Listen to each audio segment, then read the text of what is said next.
In the ancient lands of Egypt, beneath the shadow of colossal pyramids, a dark era of tyranny reigned. The Pharaoh, a ruler whose arrogance had swelled to the point where he claimed divinity for himself, subjugated the children of Israel. These descendants of Prophet Yaqub were reduced to the lowest caste of slaves, their lives consumed by breaking stones and building monuments to a king who despised them. The oppression deepened when the Pharaoh, haunted by a nightmare of a consuming fire hailing from the lineage of Israel, ordered a genocide. In a frantic bid to cheat fate, he commanded that every male newborn among the Israelites be slaughtered, hoping to extinguish the prophecy that foretold his doom at the hands of a boy from this enslaved race. In the midst of this terror, a mother went into labor, birthing a boy named Musa. Her joy was immediately strangled by the fear of the soldiers' swords. Yet, divine inspiration guided her toward a counterintuitive act of faith. She was commanded to place her vulnerable infant into a basket and cast him into the Nile. It was a test of absolute trust, surrendering her child to the currents of the river to save him from the currents of tyranny. As the basket drifted, guided by an unseen hand, it did not vanish into the sea, but washed ashore at the very heart of the danger, the Pharaoh's palace. In a twist of divine irony, Pharaoh's wife, a woman of secret faith and mercy, discovered the child. Overcoming her husband's murderous edicts with her plea to adopt him, she brought the prophesied destroyer of the kingdom into the lap of the king, raising him as a prince. The child, however, refused the milk of all royal wet nurses, screaming in hunger until his own sister, who had shadowed the basket along the riverbanks, intervened. She cleverly suggested a woman who could feed him, his own birth mother.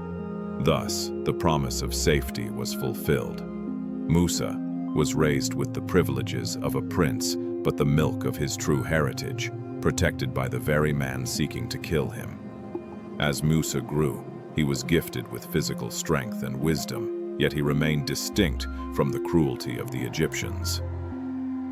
His life took a tragic turn one day when, attempting to defend an Israelite from a beating, he struck an Egyptian soldier. The blow, unintended to kill, proved fatal. Overcome with immediate guilt, Musa realized that despite his status, he was susceptible to error and sin. When news spread that the authorities sought his life, the Prince of Egypt became a fugitive, fleeing the civilization he knew for the harsh, unforgiving desert. Musa walked for 8 days, his royal robes tattered, surviving on piety and leaves, until he reached the lands of Midian. Exhausted and stripped of all rank, he sat by a well where his innate sense of justice resurfaced. Seeing 2 women waiting helplessly while rough shepherds watered their flocks, Musa stepped forward. Despite his fatigue, he moved a massive stone covering the well, a feat requiring the strength of several men, and watered their sheep. This act of chivalry led him to the women's father, a righteous old man. Finding solace in this household, Musa accepted a contract. He would marry one of the daughters in exchange for 8 to 10 years of service as a shepherd. For a decade, the man who once walked tiled palace floors now walked the dust of the desert, learning patience, humility, and the art of guiding a flock, essential preparation for the day he would guide a nation. When his term was complete, a deep longing for his homeland seized him. Traveling through the desert night with his family, Musa lost his way near Mount Sinai. Seeking fire to warm his family, he climbed the slopes toward a strange light. There, in the solitude of the mountain, the barrier between the physical and the spiritual was shattered.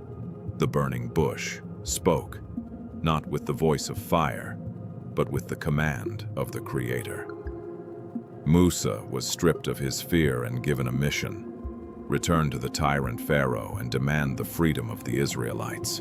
Armed only with his shepherd's staff and his brother Harun as his eloquent support, Musa returned to the lion's den, no longer a fugitive, but a messenger. The confrontation in the palace was a clash of titans, the supreme ego of Pharaoh versus the supreme faith of Musa. When Pharaoh demanded proof of this Lord of the Worlds, Musa threw down his staff, which writhed into a terrifying serpent. Pharaoh, dismissing this as mere trickery, summoned the greatest sorcerers of Egypt.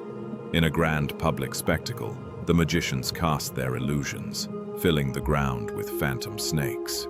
But when Musa cast his staff, it swallowed their deceptions whole. The magicians, recognizing the difference between trickery and divine power, fell to their knees in submission to the god of Musa. Pharaoh's rage was impotent against this truth, but his heart remained hardened. To break the tyrant's arrogance, a series of cataclysms struck Egypt. The Nile turned to blood, frogs overran the cities, locusts devoured the crops, and darkness consumed the land.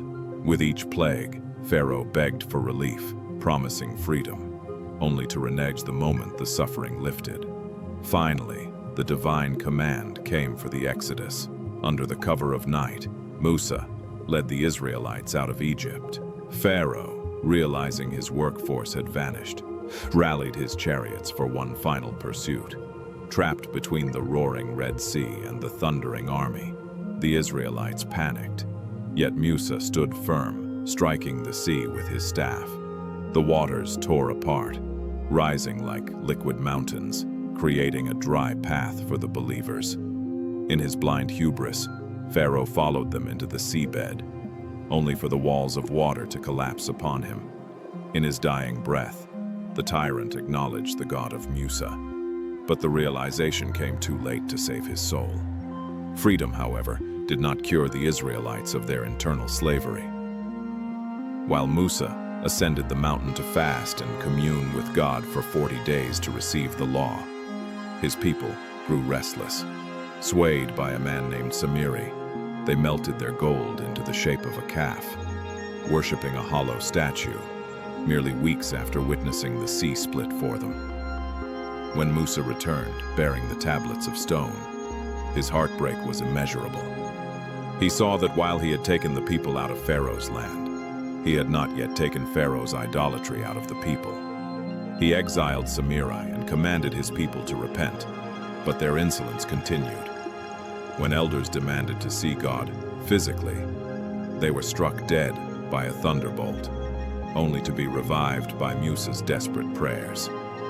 The tragedy of the generation of the Exodus was that despite their liberation, they were unfit for the Holy Land. Their constant complaining, rebellion, and lack of faith condemned them to wander the desert for 40 years. Musa, the ever-patient shepherd, stayed with them, enduring their ignorance until the generation of slaves died out and a generation of free believers could rise. As his own death approached, Musa remained a warrior of God. When the angel of death appeared, Musa resisted, not out of fear, but out of a desire to complete his mission. Ultimately, he submitted to the divine decree, asking only to be brought within a stone's throw of the Holy Land. He died not in a palace, but in the desert, a servant who had spoken directly to the Creator, leaving behind a legacy of resilience that would outlast the stone monuments of the pharaohs.